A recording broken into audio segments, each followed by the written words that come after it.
यूं ही नहीं मिलती राही को मंजिल, यूं ही नहीं मिलती राही को मंजिल, इसके लिए जुनून सा दिल में जगाना पड़ता है, इसके लिए जुनून सा दिल में जगाना पड़ता है। किसी ने पूछा चिड़िए से ये आशियाना कैसे बना लेते हो, तो चिड़िए ने कहा इसके लिए तो तिनका उठाना पड़ता है, तिनका उठाना पड़ता है। तो मेरे प्यारे स्टूडेंट, आप सभी से मेरा ये कहना है कि आप सभी अभी जो संघर्ष का टाइम चल रहा है ना, वो एक दिन ठीक हो जाएगा। अभी जो है ना, रोज पढ़िए, कुछ ना कुछ रोज पढ़िए, कम पढ़िए लेकिन रोज पढ़िए, है ना। और एक दिन में कुछ नहीं होता है, एक दिन में कुछ नहीं होता है, लेकिन आप अगर कंटिन्यू रहेंगे तो एक दिन जरूर होता है, जो आप टारगेट पूरा करेंगे वो जरूर पूरा होता है। तो आज हम लोग क्या पढ़ने जा रहे हैं? आज हम लोग पढ़ने जा रहे हैं मैथमेटिक्स का सबसे डिफिकल्ट टॉपिक में से एक है पाइथागोरस प्रमेय। कौन सा प्रमेय? पाइथागोरस प्रमेय, जो कि स्टूडेंट को अगर समझ गया तो बिल्कुल हलवा है, और ना समझ पाए तो समझिए उसको 5 से 7 नंबर बोर्ड एग्जाम में गंवाना पड़ता है। तो उम्मीद है कि आज का एक क्लास आपको 5 से 7 नंबर दिला के जाएगा। 2-3 क्वेश्चन तो आपको ऑब्जेक्टिव में इससे सॉल्व हो जाएगा। उसके अलावा अगर ये बोर्ड एग्जाम में आता है लॉन्ग टाइप क्वेश्चन में, तो 5 नंबर वाला में आएगा, तो 5 नंबर यहाँ से मिलेगा। तो उम्मीद करता हूँ कि आज का ये क्लास में मैं आपको समझा पाऊँ पाइथागोरस प्रमेय। ये पाइथागोरस प्रमेय होता क्या है? तो समकोण त्रिभुज का नाम आप सुने होंगे।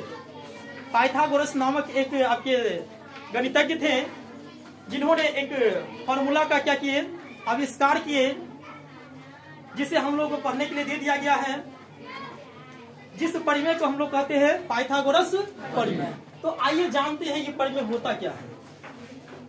किसी समकोण त्रिभुज के कर्ण का वर्ग अन्य दो भुजाओं के वर्गों के योग के बराबर होता है, इसे क्या करना है?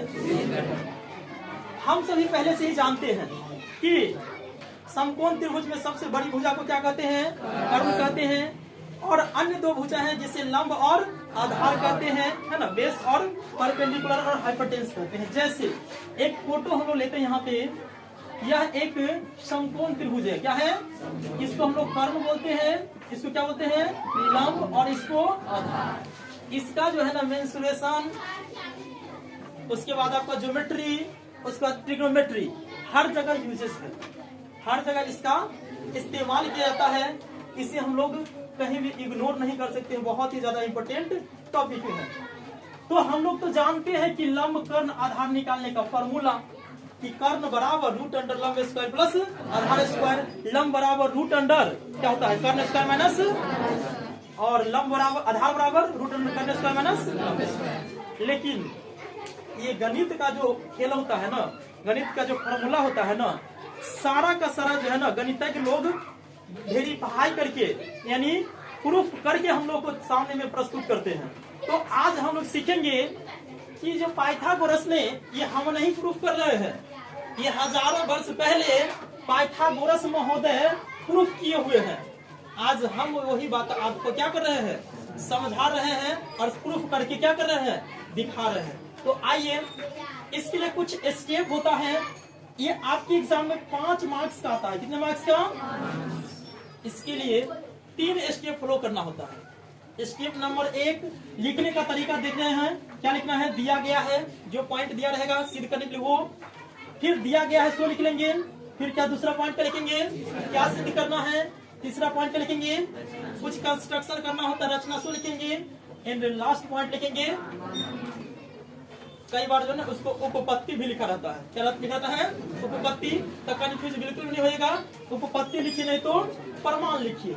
और ये सारा स्टेप अगर आप फॉलो कर लेते हैं सही ढंग से, तो ये आपको एग्जाम में 5 मार्क्स दिला सकता है। चलिए शुरू करते हैं। सबसे पहले क्या करेंगे हम लोग? एबीसी एक त्रिभुज ड्रॉ कर लेंगे। एबीसी क्या करेंगे? एक त्रिभुज ड्रॉ कर लेंगे। उसके बाद क्या करेंगे? इस एसी पर ये एक लंब डाल लेंगे। क्या डालेंगे? लंब। जब ये लंब डालेंगे तो लंब का साइन भी लगा लेंगे। यहाँ पे पहले लंब था, ठीक है। स्टेप बाय समझिएगा। क्या है पहला स्टेप? दिया गया है, क्या दिया गया है, तो जो दिया है उसी को लिखेंगे। ABC एक समकोण त्रिभुज है जिसका कोण B क्या है। अगर ये रचना करने से पहले तो हम लोग सीन देखते थे, ABC एक समकोण त्रिभुज है ना, जिसका ये वाला कोण कितना डिग्री है, 90 डिग्री। कोई दिक्कत यहाँ तक। हम लोग को सिद्ध करना है कि AC स्क्वायर बराबर AB square plus BC square, यानी कर्ण बराबर लंब स्क्वायर प्लस आधार स्क्वायर, तो उसी को सिद्ध करना है हम लोग को। नेक्स्ट कुछ कंस्ट्रक्शन कर रहे हैं हम लोग, ध्यान दीजिएगा। ये ना आपका रचना हो गया। रचना में क्या किया है, BD जो है ना AC पर लंब है ना जी, ये BC गलत लिख दिए, AC पर लंब है। BD AC पर लंब है, क्या है, BD किस पे लंब है, AC पर लंब खींचा। उसके बाद क्या करेंगे, उसके बाद हम लोग स्टेप चलेंगे। इसमें आप मुझे बताइए, इस फिगर को देख करके, फोटो को देख करके बताएंगे कितने त्रिभुज है। इसमें 2 नहीं 3 त्रिभुज है। कितने त्रिभुज है, 3 त्रिभुज है। अब कैसे 3 त्रिभुज कैसे हैं, देखिए। त्रिभुज ABC, ADB, BDC, ये त्रिभुज है ना। तो हम लोग क्या करेंगे, पहले ABC और ADB दोनों त्रिभुज में लेंगे। ध्यान दीजिएगा, त्रिभुज ABC एवं ADB, AD और B, यहाँ पे भी क्या है, 90 डिग्री कोण बन रहा है। चलिए, जिसमें हम लोग को दोनों को समरूप सिद्ध करना है। आप मुझे बताइए कि ABC और ADB में एंगल A कॉमन है, तो एंगल A कॉमन है, यानी उभयनिष्ठ हिंदी में बोलते क्या बोलते हैं, उभयनिष्ठ। उसके बाद ABC और ADB में ये वाला जो एंगल है ना, ये वाला और ये वाला दोनों क्या है, 90 डिग्री है। कितना डिग्री है, इसीलिए दोनों त्रिभुज क्या हो जाएगा, ABC और ADB समरूप हो जाएगा। क्या हो जाएगा, ये वाला जो साइन होता है ना कुछ इस तरह का, ये समरूप का होता है। किसका होता है, समरूप का, यानी एंगल समरूपता से हम लोग सिद्ध कर दिए कि ये दोनों त्रिभुज क्या है, समरूप है। यहाँ तक कोई दिक्कत। समरूप अगर सिद्ध कर दिए तो हम लोग जानते थे, पहले थेरस पर में पढ़ चुके हैं, 2 त्रिभुज के समरूप होने का शर्त। क्या पढ़े हैं, 2 त्रिभुज के समरूप होने का शर्त। उसकी जो भुजा होते हैं ना, वो अनुपातिक रूप से, समानुपातिक रूप से क्या होते हैं, समान होते हैं। क्या होते हैं, समान। इसीलिए हम लोग इसको अनुपातिक रूप से समान कर लिए हैं। अब यहीं पे आपको समझ में नहीं आता है स्टूडेंट को, इसके लिए हम आपको एक ट्रिक बताएंगे। क्या बताएंगे, ट्रिक बताएंगे। आइए उस ट्रिक को सीखते हैं। ध्यान दीजिएगा, इसी ट्रिक को सहायता से आप इसको सॉल्व कर सके तो गलतियां कर लीजिएगा बाद में। ध्यान दीजिए, देखिए AB और बट्टा में क्या किए हैं, AC। ये शुरू का दुगो है और अंत का है ना, तो AB और AC, ठीक है, AB और AC। तो इसमें भी देख लो, शुरू का और ये अंत का ले लीजिए। तुम शुरू का AB है और फर्स्ट एंड लास्ट क्या है, AB, तो AD बट्टा AB। कोई दिक्कत। फिर से देखिए क्या ले रहे हैं, शुरू का ये दोनों, ठीक, और फर्स्ट एंड लास्ट। तो फर्स्ट एंड लास्ट क्या है, A और C, तो AB और AC अनुपातिक रूप में लिख लिए। तो उधर भी वही काम करेंगे, ठीक है। क्या करेंगे, AD and first and last क्या है, AB, तो AD बट्टा AB। अब हम लोग क्या करेंगे, क्रॉस मल्टीप्लाई कर लेंगे। क्या करेंगे, क्रॉस मल्टीप्लाई कर लेंगे, गुना। AB को AB से कितना हो जाएगा, AC को AD से, तो AC इंटू इसका क्या नाम दीजिएगा, पहला समीकरण। यहां तक समझ में आया। अब चलिए, त्रिभुज पुनः, त्रिभुज ABC और BDC, ये वाला त्रिभुज में, ये बड़ा वाला त्रिभुज और ये नीचे वाला त्रिभुज, इसमें क्या कॉमन है, सो देखिए। ABC BDC में एंगल C क्या है, कॉमन है। क्या है, कॉमन है। ABC में C आता है, BDC में C आता है, कॉमन है, तो इसलिए इसको क्या लिख सकते हैं, उभयनिष्ठ समझते हैं ना। उसके बाद ABC और BDC में यहाँ पे B और यहाँ पे D, ये दोनों जो है ना, B और D कितने डिग्री का है। अगर इतना कुछ आप प्रूफ कर दिए ना, तो दोनों त्रिभुज क्या हो जाएगा, समरूप होने का कौन सा शर्त से, एंगल समरूपता, है ना। अब यहाँ पे फिर से वही बात करेंगे कि दो मतलब क्या बोलते इसको, इसकी संगत भुजा अनुपातिक रूप से क्या करेंगे, अनुपातिक रूप से समान वाला ट्रिक लगा लेंगे, है ना। तो चलिए इसका ट्रिक समझिए। इधर इसमें क्या ट्रिक था कि शुरू से लेंगे और फर्स्ट एंड लास्ट, उसमें क्या ट्रिक लगाएंगे, अंत से लेंगे और फर्स्ट एंड लास्ट। बात समझ में आ रही है क्या? क्या करना है, इसमें शुरू से लिए है और फर्स्ट एंड लास्ट। कुछ समझ में आ रहा है कि नहीं आ रहा? शुरू से दोनों लिए है ना, ए बी और फर्स्ट एंड लास्ट। इसमें क्या करेंगे, अंत से लेंगे और फर्स्ट एंड लास्ट। आइए अंत से ले लो, क्या लेंगे, और फर्स्ट एंड लास्ट क्या लेंगे, देखो बीसी बटा ऐसी है।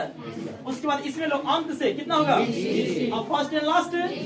बात समझ में आ रही है क्या? ये ट्रिक बन गया। क्या ट्रिक बन गया, फर्स्ट में क्या करेंगे, शुरू से लेंगे दो गो ए बी और फर्स्ट एंड लास्ट लेंगे, ठीक है। इसमें क्या लेंगे, अंत से लेंगे और क्या लेंगे, फर्स्ट एंड लास्ट, है ना। अब इसे क्या करेंगे, इसको हम लोग करेंगे क्रॉस मल्टीप्लाई कीजिए। बीसी को बीसी से तो बीसी स्क्वायर, एसी को डीसी से तो एसी इंटू डीसी। ये इसका क्या नाम दीजिएगा, कोई दिक्कत नहीं। नीचे में लिखेंगे समीकरण फर्स्ट एवं सेकेंड को क्या करने पर जोड़ लीजिए। देख रहे हैं हम लोग कि ये हो गया आपका एलएचएस और ये क्या है, आरएचएस। एलएचएस को एलएचएस के साथ जोड़ लेंगे। इसमें सेकेंड इक्वेशन में क्या है, ये आपका एलएचएस और ये क्या है, आरएचएस।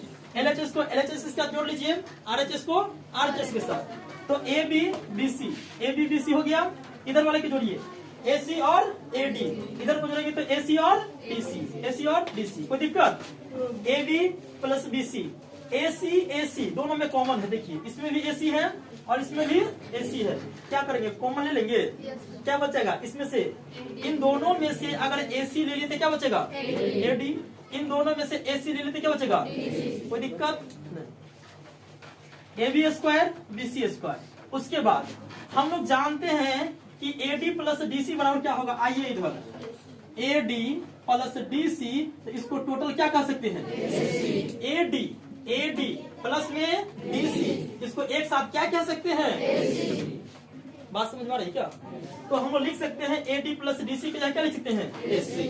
और एसी के एसी के बीच क्या कर रहे हैं, मल्टीप्लाई कर रहे हैं। क्या कर रहे हैं, गुना कर रहे हैं। तो एसी एसी क्या हो जाएगा, एसी स्क्वायर। यानी एसी स्क्वायर बराबर A B square plus BC square. यही तो सिद्ध करना था।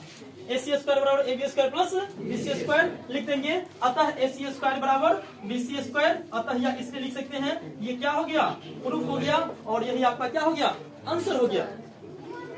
आई होप आपको ये पाइथागोरस प्रमेय समझ में आया होगा। अगर नहीं समझ में आया तो क्या नहीं समझ में आया आप कमेंट कर सकते हैं, और उसे पुनः दूसरे वीडियो के थ्रू हम आपको समझाने की कोशिश करेंगे। और क्या करेंगे, इसे ज्यादा से ज्यादा क्या करेंगे, ध्यान से इसको नोट करेंगे, स्क्रीनशॉट ले लेंगे। और क्या कर सकते हैं, पसंद आए तो लाइक शेयर और सब्सक्राइब कर देंगे। Thank you. कितना ज्यादा